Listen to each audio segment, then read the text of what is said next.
Le point de départ de cette aventure d'acupuncture sans frontières, en fait, c'est après avoir reçu un ami médecin généraliste qui était parti dans un camp de réfugiés tibétains, mais en tant que médecin généraliste.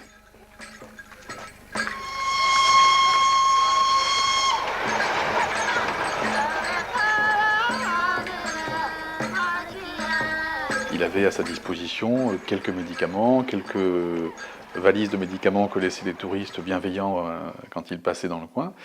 Et bien évidemment, c'était vite limité. Donc, et quand il me racontait cette belle histoire, en même temps, il était un peu démonté par le fait qu'il n'a pas pu faire grand-chose, quoi.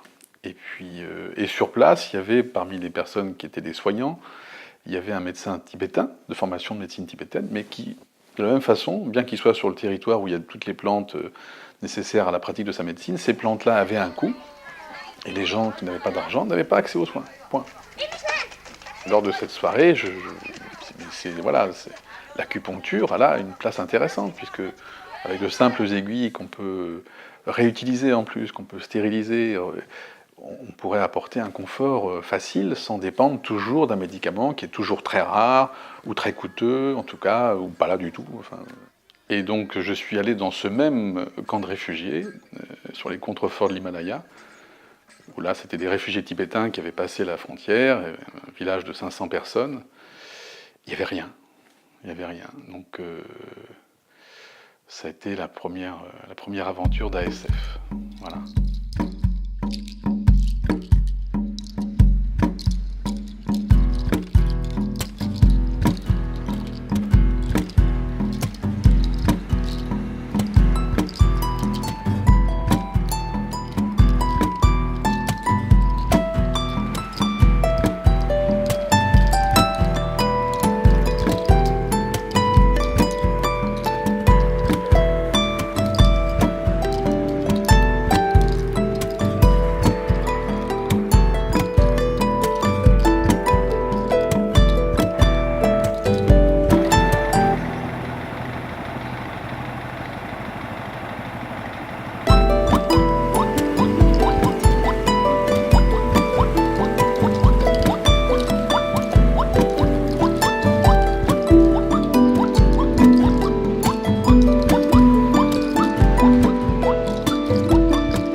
Bonjour monsieur, c'est lui qui ouvre la porte.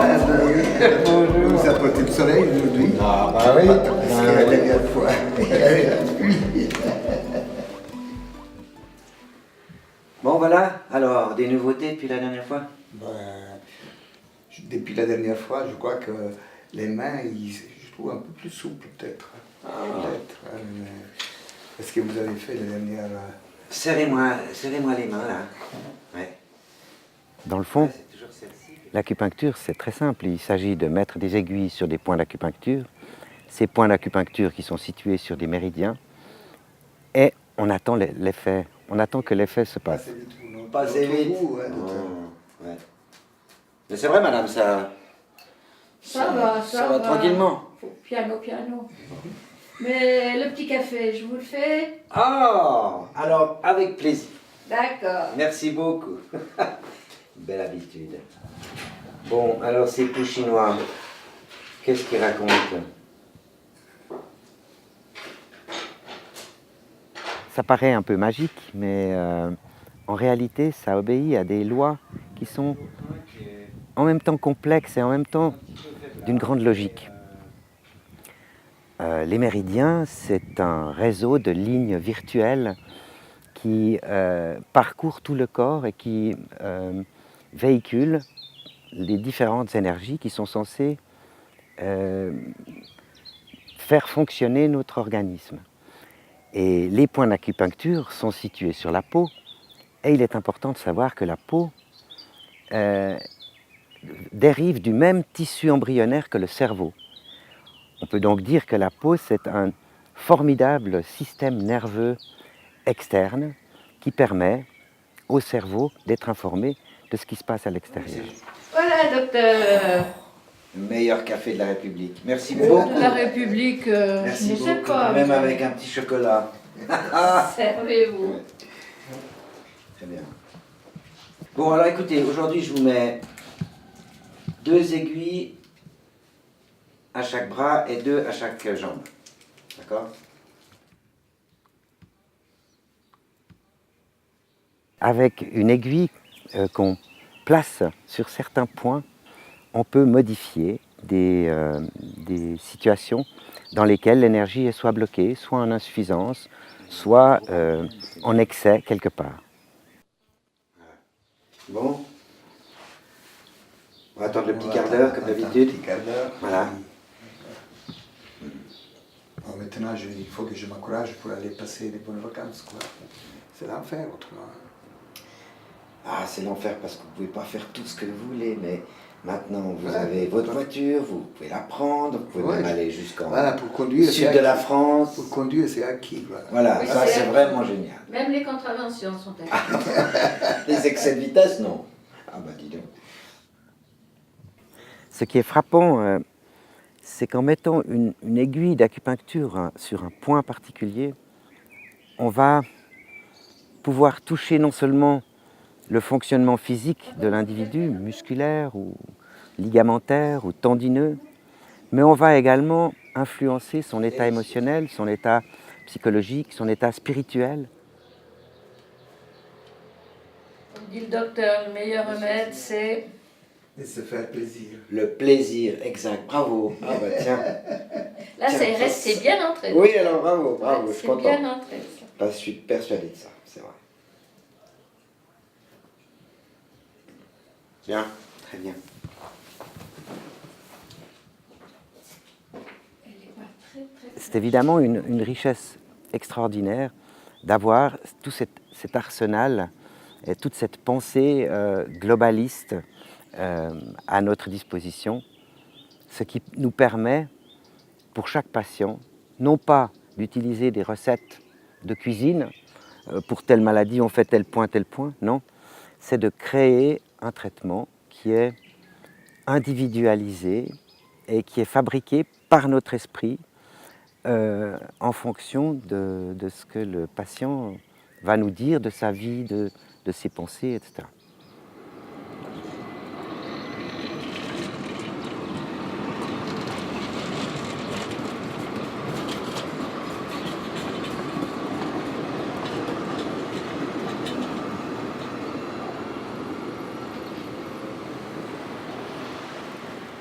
Un jour, j'ai dit devant les autorités politiques de la ville de Genève que, dans le fond, entre la médecine occidentale et l'acupuncture, il devrait y avoir un mariage de raison, en tout cas, de manière à ce que ces deux médecines puissent fonctionner de pair. On ne parle plus de médecine parallèle, les parallèles se rejoignent jamais. Mais c'était mon espoir et le ministre genevois de la Santé a pris la parole et a dit « Mais mon cher, ce n'est pas un mariage de raison, mais c'est un vrai mariage d'amour, de passion qu'il existe entre ces deux médecines. » Tout espoir est permis.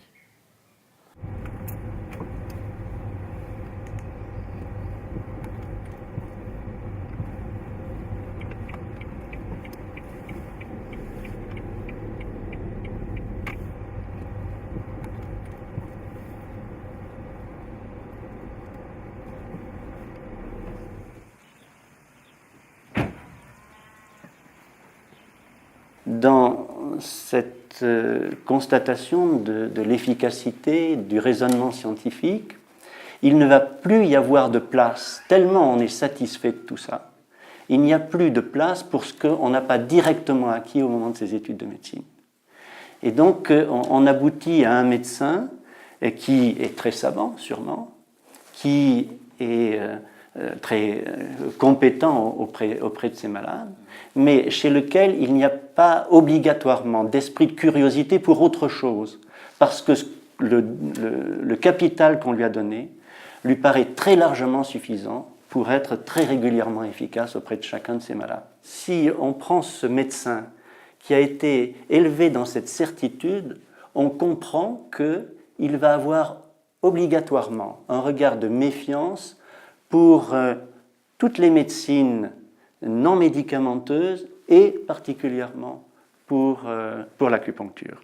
L'acupuncture renonce à travailler sur des pathologies lourdes, et c'est ce qui fait son honneur. Et elle préfère travailler dans un domaine différent, qui est celui de l'interdépendance des organes. Et donc, c'est une médecine qui est une médecine globale. Et ça, c'est très important, la médecine globale aujourd'hui, parce que quand on regarde ce qui se passe dans les hôpitaux, notamment, on s'aperçoit qu'on a affaire là à des médecines d'organes. Le plus souvent, il y a le spécialiste du poumon, le spécialiste du foie, le spécialiste du système nerveux, sans parler du saucissonnage à l'intérieur de chaque spécialité. Ces deux médecines, malheureusement, quand elles ne s'ignorent pas, se méprisent généralement. Et je pense qu'il serait nécessaire de sortir de ce mépris pour faire en sorte qu'un malade confronté à la maladie puisse être pris en charge initialement par ces deux médecines accompagnantes. Que d'emblée, il ait affaire à une médecine de haute compétence et puis accompagnée, elle, d'une médecine qui est plus proche de son humanité.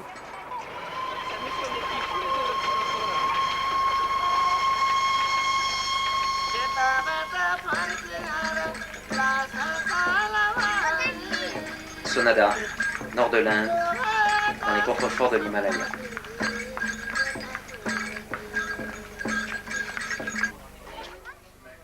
Après cette première mission dans ce village, dans ce camp de réfugiés tibétains, on a très vite appelé notre organisme ASF, Acupuncture sans frontières. Mais Acupuncture sans frontières parce que justement, ce n'était pas les acupuncteurs sans frontières qui allaient donner des soins d'acupuncture, mais c'était l'acupuncture qui allait être enseignée.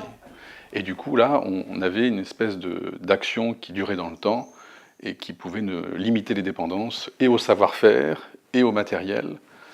C'est vraiment cet objectif d'améliorer l'autonomie, de limiter les dépendances et de s'inscrire comme un complément aux médecines qui sont déjà en place, que ce soit la médecine allopathique ou la médecine traditionnelle locale, africaine, enfin du pays en tout cas où on intervient. Et honnêtement, dans les endroits où on est intervenu, tout le monde reconnaît ses limites. C'est ça qui est intéressant. Et nous les premiers. Mais si on unit nos différents moyens d'agir, eh bien on répond encore plus à la mission de base qui est celle d'améliorer la santé des gens, quoi. Alors unifions nos savoir-faire, agissons avec conviction, mais pas dans les certitudes. Et du coup, c'est une magnifique aventure humaine, quoi.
Bienvenue.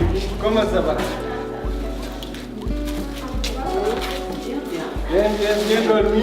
Bien dormi. Trop fatigué? On a bien digéré. Écoute, c'est parfait. Tant mieux.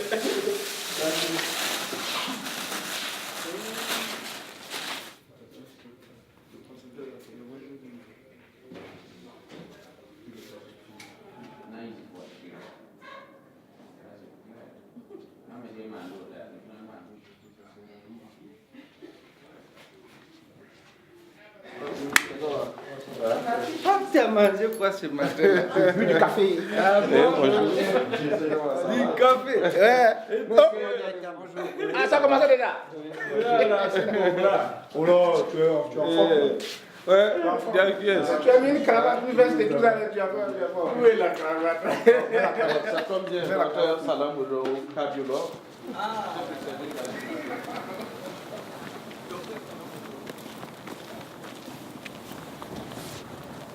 Bon, on y va? C'est la pause? Oui. Bravo. Qui c'est qui vous a dit de la randonnée? Salut Jean-Paul. Tu vas bien? Tu as préparé ton cours? Oui. Tu es prêt? Oui, super. Excellent. Oui, alors on a effectivement trouvé le moyen de les faire venir à l'heure. Ils ne viennent jamais à l'heure. Donc, comme on veut commencer à 10h, on leur a dit à la pause à 9h30 et on commence à 10h. Si vous n'êtes pas là à 10h, vous n'aurez pas de pause. Et comme ils aiment tous leur pause, ils viennent à l'heure. Presque tous à l'heure. Cet après-midi, on fait une révision des points d'acupuncture, des points que vous devez connaître. Je veux voir si vous en souvenez et si vous avez retenu les points d'acupuncture. Et vous aurez 3 formateurs dans les 3 jours qui viennent qui vont vous parler. La cause des maladies, c'est Ousmane qui va nous en parler demain. L'après-midi, la pratique.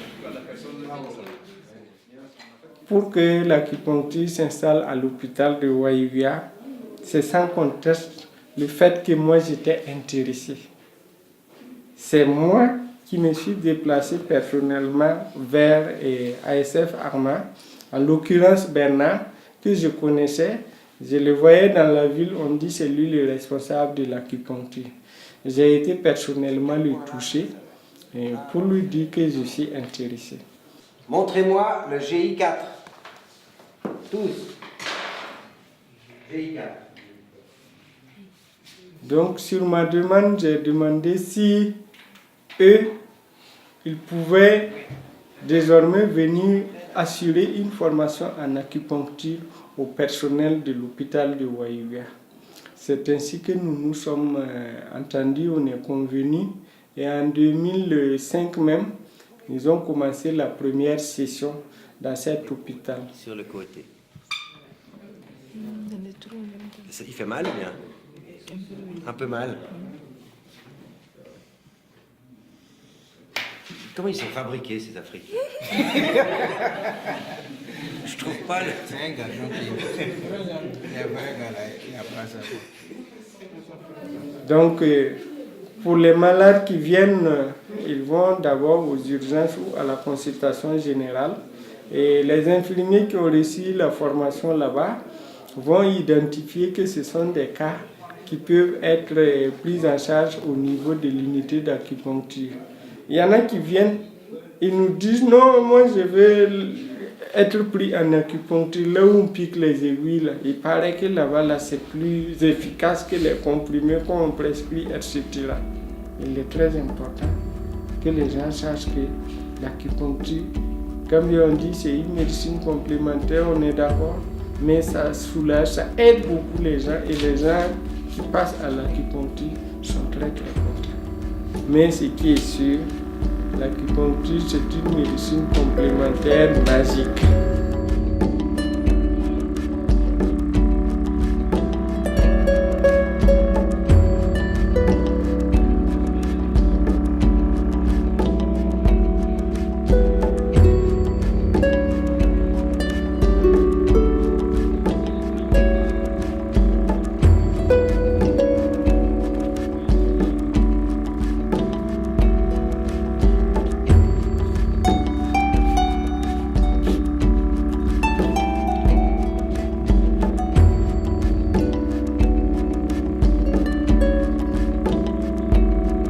Au début, pour moi, quand je partais pour la formation, je croyais que c'était un truc mystique. Oui, je me dis, les Chinois, ils sont tellement mystiques. Et il n'y a rien de vrai dans tout ça. C'est mystique, donc je ne crois pas trop. Mais avec le temps, par la suite de la formation, je me suis rendu compte qu'il y avait du réel, il y avait du concret dedans. on n'avait pas besoin vraiment d'aller dans le spiritualisme pour comprendre que l'acupuncture était vraie, ça complétait vraiment la médecine. C'est une autre forme de médecine. Voilà.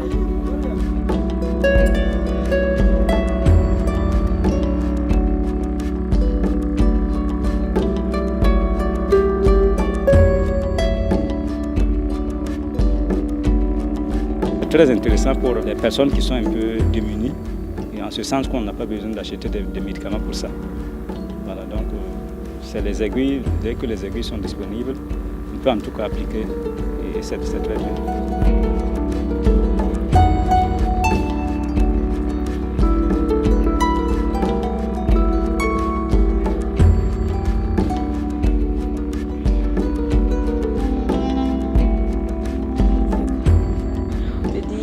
Il est là, alors que quand tu ne le vois pas, on te dit il est là, touche, tu vas le sentir.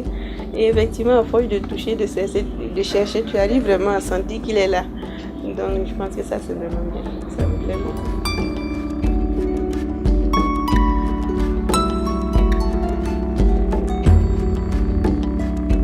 Par conséquent, l'acupuncture, dans ce sens-là, intervient pour, comment dirais-je, mettre l'homme en équilibre avec sa nature.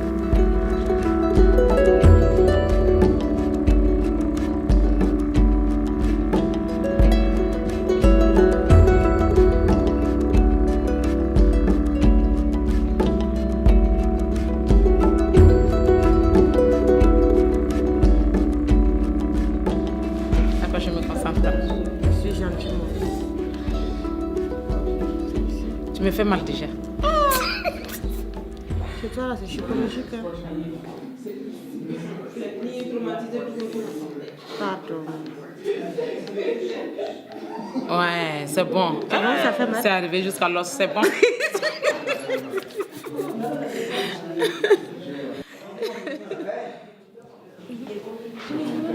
Peut-être trop loin, tu vas lui faire mal, mais bon. Vas-y.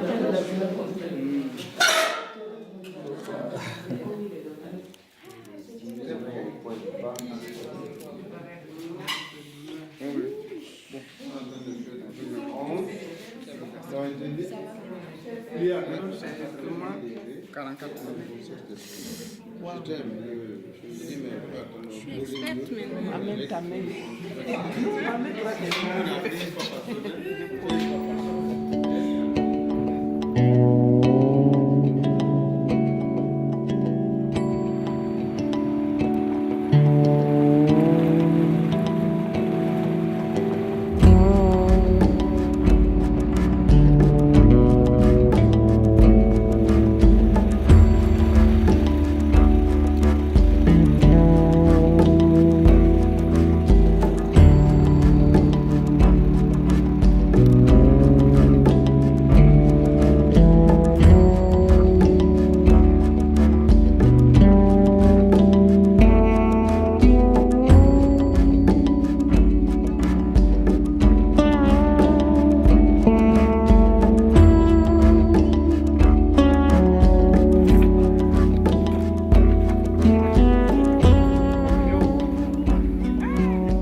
Moi, c'est Zango Karim.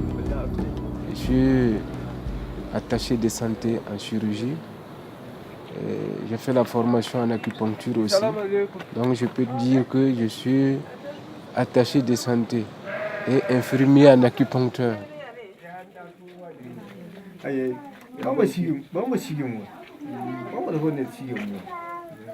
commencé l'acupuncture en 2001, 2002.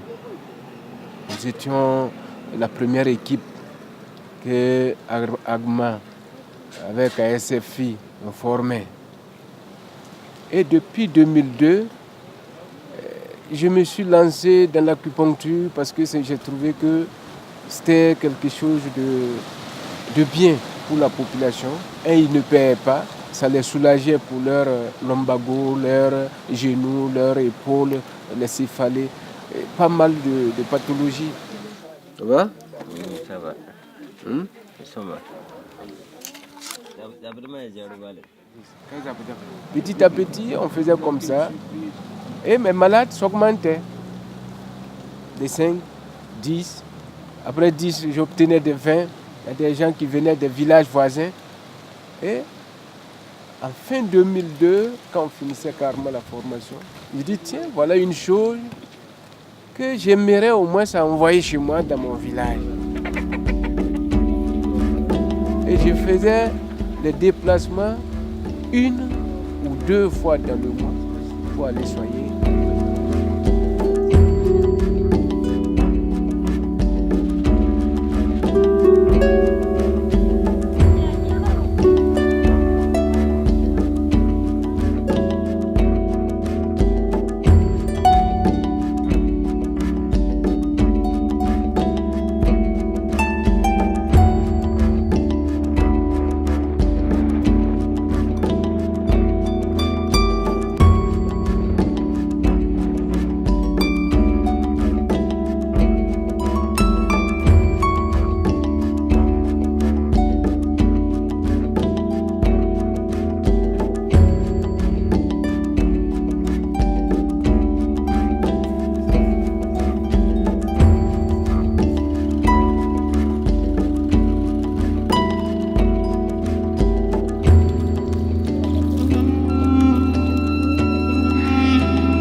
Il y a une conception de l'homme qui est comme un aimant entre le ciel et la terre.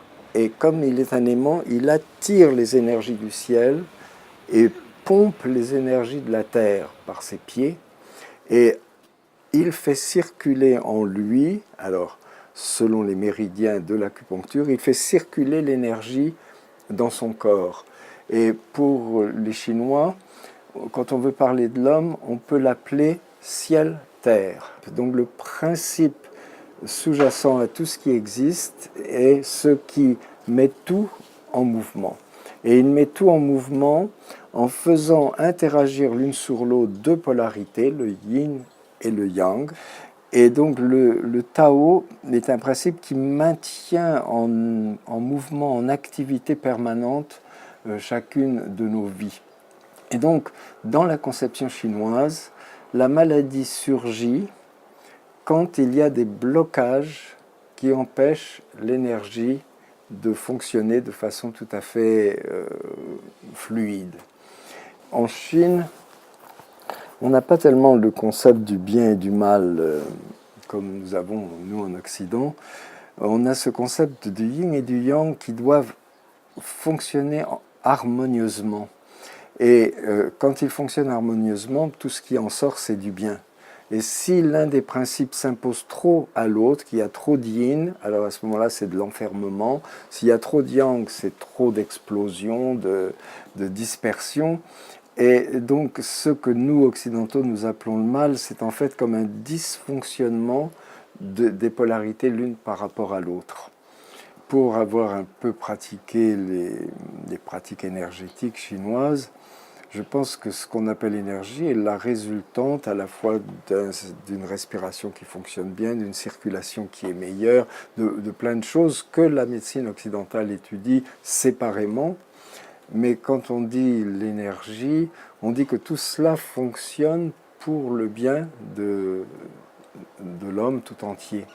Et l'idée chinoise de l'homme, c'est qu'au fur et à mesure qu'on vit, par les pratiques énergétiques, on emmagasine de l'énergie dans le bas-ventre. Et qu'on soit une femme ou qu'on soit un homme, on enfante dans son bas-ventre un enfançon d'éternité.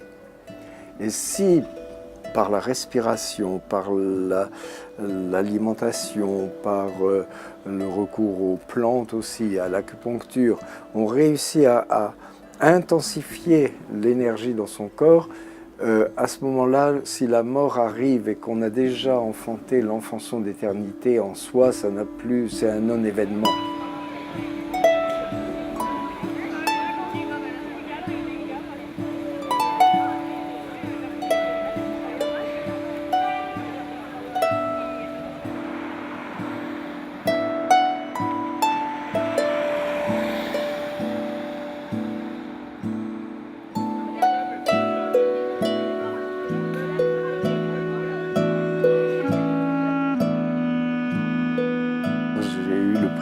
D'apprendre un poème qui, je crois, dit l'essence de la philosophie chinoise, la conception de l'homme dans le monde. Ça donne l'arrière-plan à la fois philosophique et spirituel dans lequel se développe l'acupuncture. Alors ce poème commence par dire « Ding Tien », la tête au ciel. Li Di, les pieds ancrés dans la terre. Ching Sung, tout le corps se détend. I Chung, la conscience se dilate.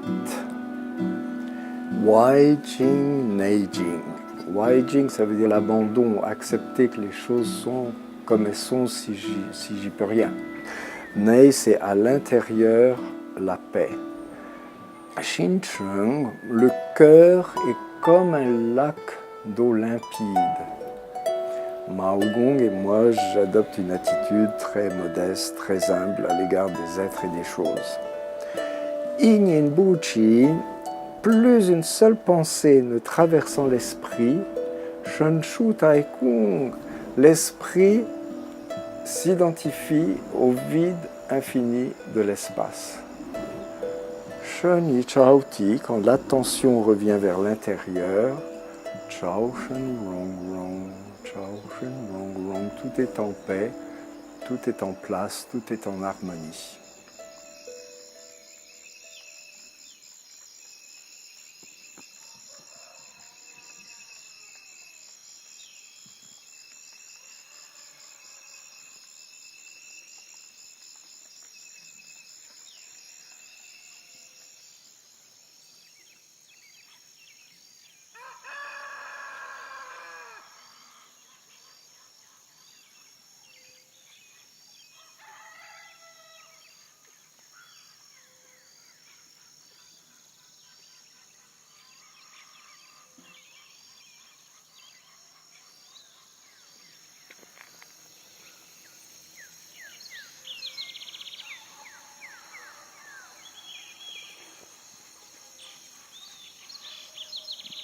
Atacapi es una serpiente de 4 cabezas. Es una boa que sí existió, pero que ahora ya desapareció. Existía acá a la cabecera del río Bobonazo hace 300, 400 años. Y cuando la colonización llegó, Atacapi migró se fue al Amazonas, pero durante su viaje fue empujando todo el río, así. El río fue con todos los árboles. Todavía hay posibilidad de que en el Amazonas hay este animal, en las grandes lagunas, en las costas.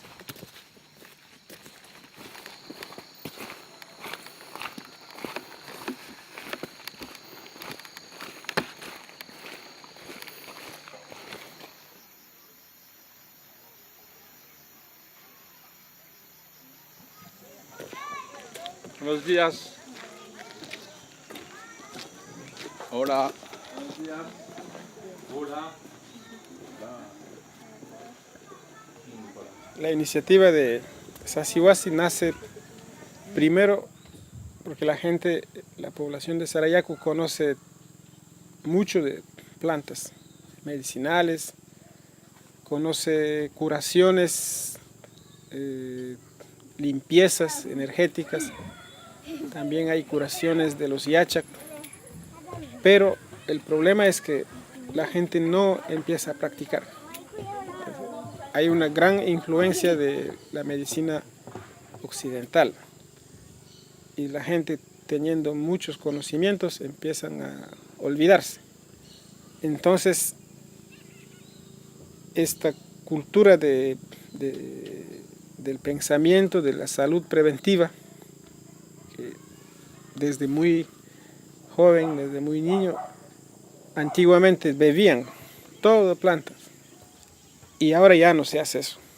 Entonces, vino el colegio, la escuela, todos nos vamos al colegio, a la escuela, y muchos ancianos empiezan a estar ahí como ya no toman en cuenta a los viejos. Entonces, mirando eso, Sasihuasi nace con el propósito de renacer otra vez este conocimiento valioso y hacerle despertar a los jóvenes, también recuperar a los yachak, a las mujeres parteras, porque a veces no son tomados en cuenta, ¿no? Sus conocimientos no tienen valor para los hospitales, para los doctores, y también despertar a la gente, porque la gente está siempre como colonizado en el cerebro, porque la colonización hizo eso, ¿no? Tú no vale, tu salud no vale, es supersticioso, no tiene tecnología, entonces mucha gente quedaron sumiso a la colonización. Ese es el contexto de cómo nace Sasihuasi, en un contexto medio de conflicto cultural, donde la cultura occidental a través de salud quiere imponer su conocimiento, pero también la cultura de salud quichua quiere resistir, que hay muchas prácticas de salud. En ese marco, Sasihuasi tiene también otro objetivo de explorar otras prácticas de salud, toda medicina alternativa. Entonces, nos parecía muy interesante la práctica de la acupuntura en este sentido.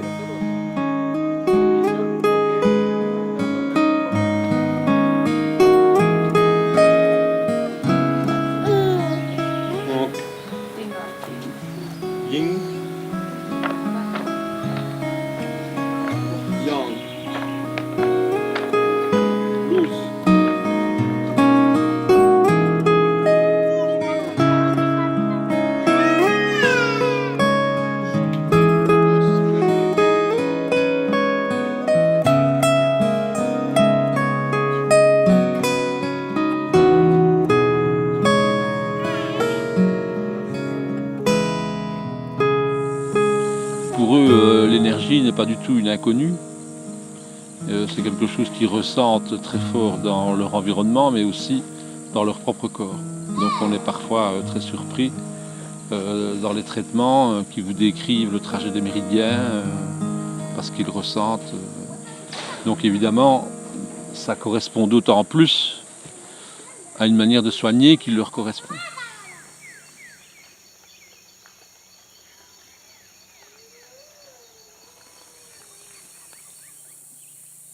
ressent une énergie différente ici.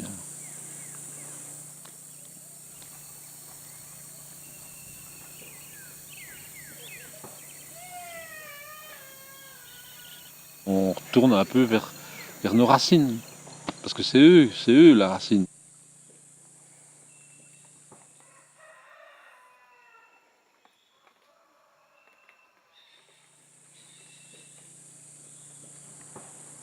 Bon, leur manière d'être, leur manière de vivre, bon, ça nous permet aussi de nous ressourcer.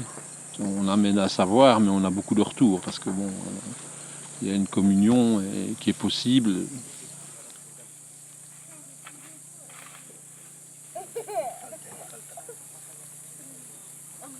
Ils vivent vraiment au rythme de la nature, donc c'est levé très tôt, 5 h du matin, et puis et puis l'après-midi il fait chaud, donc c'est un peu le repos, et puis à 6 h il fait noir, donc tout le monde va dormir. Donc c'est vraiment, par rapport à chez nous, c'est rythmé, vraiment sur la nature.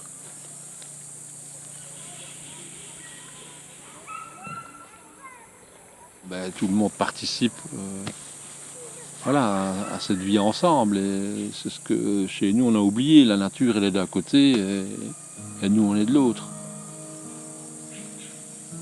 On va dans une salle de fitness avec vue sur les bois, quoi.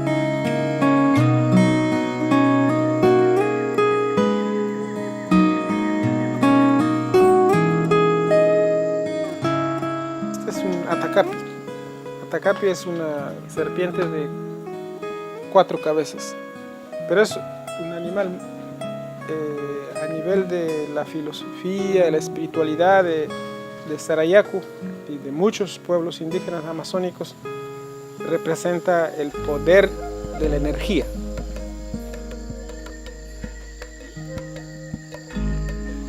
Este es un árbol que está ligado a todo el mundo vegetal, árboles, plantas medicinales, hierbas, todo. Y está ligado también con el mundo animal, la tierra. Y cuando los grandes sabios mueren, se transforman en colibrí y toda la sabiduría está en los árboles.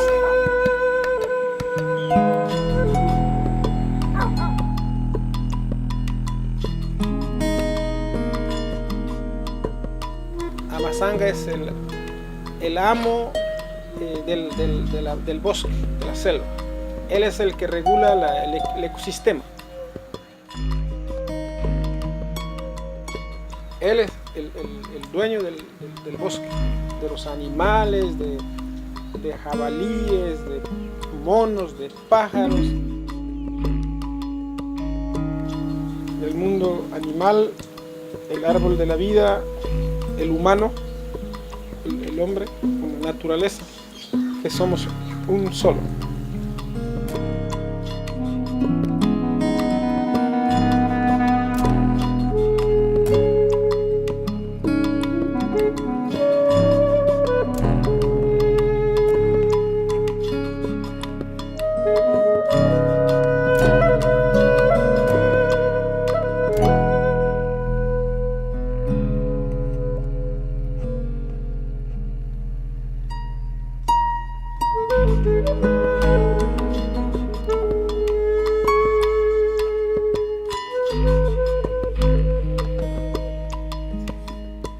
Les Africains, comme en Amérique du Sud, comme en Chine, bien tous comprennent parfaitement ce langage qui est basé sur ce jeu de l'énergie qui circule et qui apporte la vie là où au contraire cette énergie ne circulait plus et où la maladie s'installait. En acupuncture, qu'est-ce qu'on fait? On fait appel aux forces de la nature, aux énergies qui sont en chacun de nous et qui sont capables de lutter pour la santé. Non pas contre la maladie, mais pour rétablir la santé. On ne lutte jamais contre quelque chose. Si on lutte contre quelque chose, on donne de la force à ceux contre quoi on lutte. Alors qu'au contraire, lorsqu'on lutte pour quelque chose, eh bien, le reste qui serait pénible, désagréable, ou la maladie disparaît.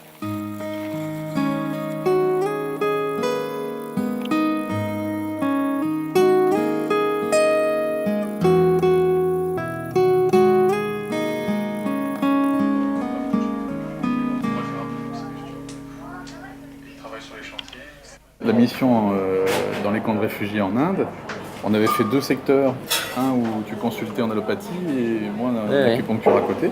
Et on essayait d'éviter au maximum les antibiotiques ou les anti-inflammatoires. Bien sûr. C'était intéressant parce que là on pouvait revoir les gens, voir si ça avait fonctionné, et à ce moment-là on économisait vraiment le médicament. Quand on crée un besoin, il faut savoir assurer après c'est le suivi, le futur.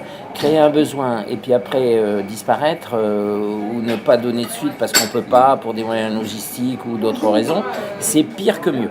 Mais je ne pense pas qu'il faille imaginer que c'est celui qu'on va assister ou qu'on va aider, l'Africain ou autre, qui est coupable. Pour moi, c'est très. Alors, c'est peut-être pas politiquement correct ce que je vais dire, mais c'est complètement la politique du Nord et particulièrement de la France, qui depuis des dizaines, voire même plus d'une centaine d'années, a fait une colonisation et après une post-colonisation qui était de l'ordre de l'assistanat complet à 100%. Et résultat des courses, c'est que ça reste encore toujours l'état d'esprit, même des centaines d'années après, ça reste l'état d'esprit africain où on attend trop et on n'a pas compris que le développement, c'est aussi une partie de ce qu'on t'amène et une partie de ce que tu fais toi-même.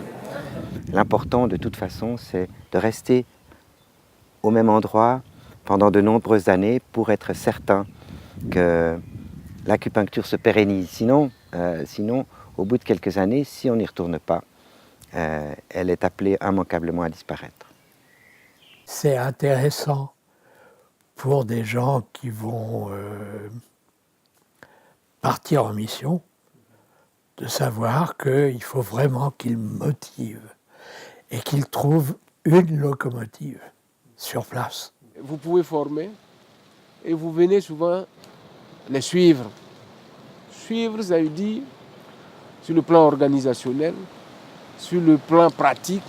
Oui, faites ça, mais est-ce qu'on ne peut pas améliorer en faisant ça? Ça, c'est une très bonne chose parce qu'il est bien vrai qu'en Afrique, on dit quand on te frotte le dos, il faut aussi te laver la face. Hello, Dr. Philip. I'm very happy to hear about you, and I'm very grateful for your medicine.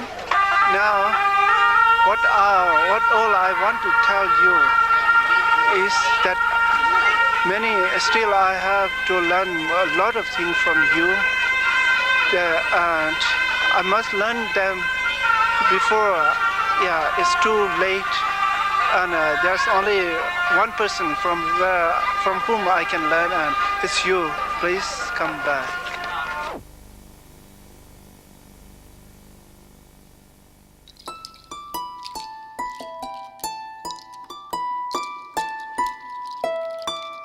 C'est une question de sens. Comment donner du sens à notre vie quotidienne? Alors bien sûr, on a nos vies amoureuses, magnifiques, on a nos vies professionnelles qui peuvent être tout à fait positives et enrichissantes. Mais au-delà de ça, qu'est-ce qui peut donner du sens à cette vie qui va de toute façon s'arrêter? Je pense que la quête de sens, c'est tout le monde, de tout temps, s'est posé la question. Et la notion de partage et aussi de servir l'autre en général. Je reviens à la notion d'altérité. Mais quand il y a ce partage qui fonctionne, que chacun puisse donner à l'autre et que chacun puisse recevoir de l'autre, ça crée un enrichissement de conscience. Et je trouve que ça donne une saveur à la vie, du plaisir parce que c'est comme si on était à une place un peu plus juste et que ça donne du sens à notre vie. Les Égyptiens disaient que c'était par sa conscience que l'homme est relié au divin. C'est assez joli, je suis très en phase avec ça, j'aime beaucoup. Les énergies hautes et les énergies habitées. Voilà. Le ciel et la terre.